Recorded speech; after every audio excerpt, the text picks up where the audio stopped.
Bonjour à tous, aujourd'hui je partage avec vous ma recette pour faire du pain facilement, simplement et sans machine à pain. J'ai commencé par peser dans la cuve 600 g de farine. J'utilise de la farine complète type 110, je vous la conseille. Quitte à faire son pain, autant utiliser une farine complète, c'est meilleur pour la santé, ça se digère mieux et vous verrez que au niveau du goût, ça n'a rien à voir. Donc la farine T110, vous pouvez la trouver un petit peu partout en magasin. Une fois que j'ai pesé dans la cuve les 600 g de farine, je vais pouvoir y ajouter ce qui va servir à faire lever le pain. Donc ici, j'ai pesé la quantité nécessaire de panilèvre. Moi j'utilise ça, donc c'est une préparation un peu type levain sec. Vous pouvez utiliser de la levure boulangère si vous n'en avez pas. Celui-là, vous pouvez le trouver un petit peu partout en magasin bio si vous souhaitez acheter le même. Personnellement, j'aime bien celui-là parce qu'il est à base de sel, donc ça donne un petit goût supplémentaire au pain. Mais sinon, de la levure boulangère standard fait aussi bien l'affaire. Pour la quantité de levure boulangère à utiliser, selon la levure que vous allez choisir, vous trouvez indiqué la plupart du temps sur le paquet la quantité nécessaire par rapport à la quantité de farine. Donc là, moi j'ai utilisé la quantité préconisée pour mes 600 g de farine. Donc là, c'est important dans la cuve de bien mélanger les deux. Donc je mélange avec une cuillère tout simplement.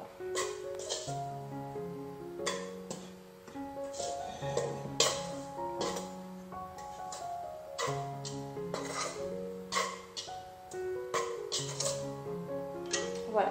Une fois que c'est bien mélangé, on va ajouter le sel. Important de bien mélanger la levure boulangère à la farine parce que si vous mettez en contact direct la levure et le sel, votre pain va lever plus difficilement. Donc c'est pour ça qu'en mélangeant la levure à la farine, on minimise le risque de la réaction chimique entre le sel et la levure. Donc j'utilise une main à sel, je dose une main à sel de gros sel et je l'ajoute directement dans la pâte. Personnellement, j'aime le pain qui n'est pas trop salé. Je vous conseille de commencer par cette quantité-là pour votre premier pain. Et après, selon votre goût, vous pourrez ajuster en rajoutant un petit peu si vous l'aimez plus salé. Et une fois que j'ai bien incorporé mon sel, je termine par le dernier ingrédient de la pâte à pain. Vous voyez, c'est vraiment pas compliqué, c'est de l'eau. Donc là, pour mon pain qui fait 600 g de farine, j'ai pesé 300 g d'eau. Je vais commencer par ajouter ça. C'est important que l'eau soit pas bouillante, sinon ça va couper la levée, mais qu'elle soit quand même bien chaude pour activer la levure et que ça gonfle bien. Donc je l'ajoute au fur et à mesure en mélangeant.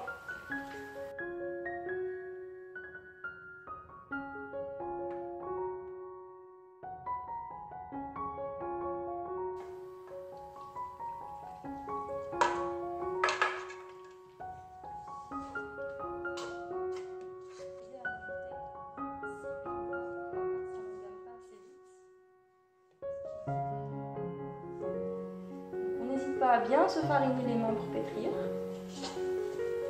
Et on y va.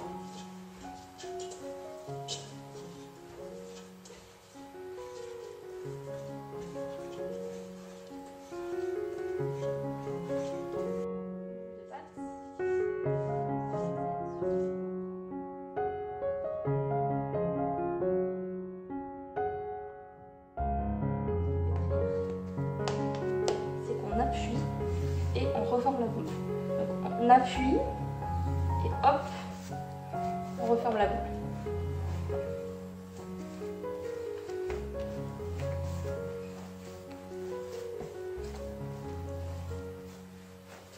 Et on va pétrir comme ça de façon assez énergique pendant environ une dizaine de minutes.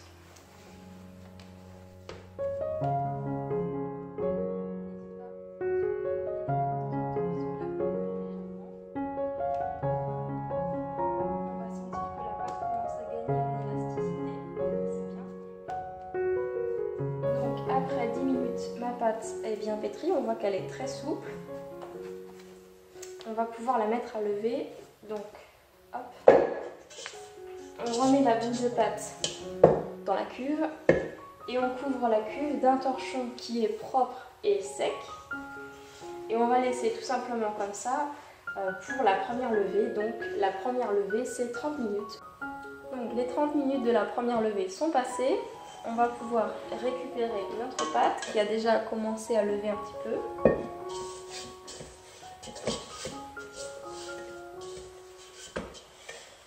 Et on va pouvoir la pétrir une seconde fois.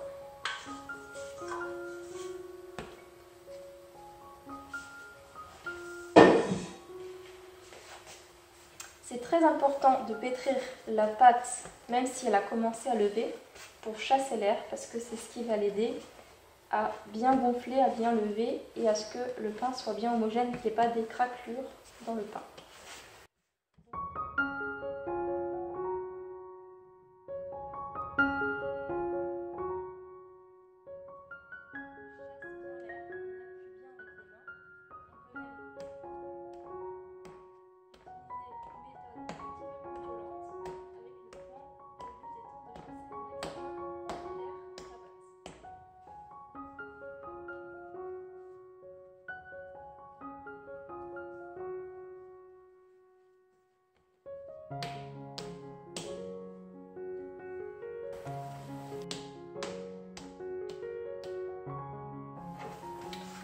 On va maintenant faire ce qu'on appelle un rabat. Le rabat, ça va aider le pain à pousser. Donc une fois qu'on a bien tapé le pain pour chasser tout l'air, on l'aplatit un petit peu et on va replier comme une enveloppe. D'abord le haut, ensuite le bas. Donc là, si ça colle trop, on peut s'aider d'une corne. Voilà. Et on rabat en fait pour reformer la boule.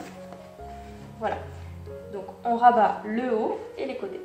Une fois qu'on a fait ça, on retourne le pain et là, on va bouler un petit peu pour que tout ce qu'on a fait en termes de plis, là, toutes les failles qu'il peut y avoir par rapport au pli, ça se ressoude.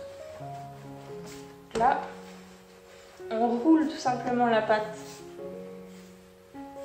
sur le plan de travail pour refermer correctement le pain. Mon pétrissage est fini, on va pouvoir préparer notre pain pour la seconde et dernière levée. Donc je farine légèrement une plaque à pâtisserie. Je récupère mon pain. Je le dépose.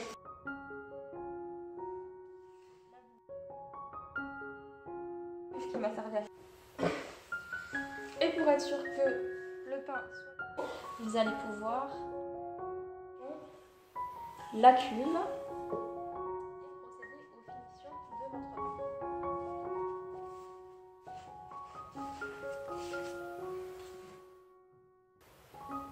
Il suffit de mettre un tout petit peu de farine, c'est plus pour le côté esthétique que pour le côté gustatif. Veillez à ne pas en mettre trop pour pas que ce soit désagréable en mangeant le pain. Et ensuite, on va entailler. Très important pour que le pain en gonflant craque, mais vraiment juste sur le dessus pour pas qu'il soit craquelé sur les côtés parce que cela rendrait difficile à couper. Donc pour entailler le pain, on fait simplement 4 entailles. 1, 2, on fait un losange tout simplement. 3, on va bien jusqu'au bout. Et 4. Je vous conseille d'utiliser soit un couteau en céramique si vous en avez un, moi c'est ce que j'utilise et ça fait très bien le travail. Ou un couteau qui est vraiment une lame bien tranchante. On a fait notre entaille en forme de losange, donc 4 traits. On va pouvoir enfourner dans un four préchauffé à 210 degrés.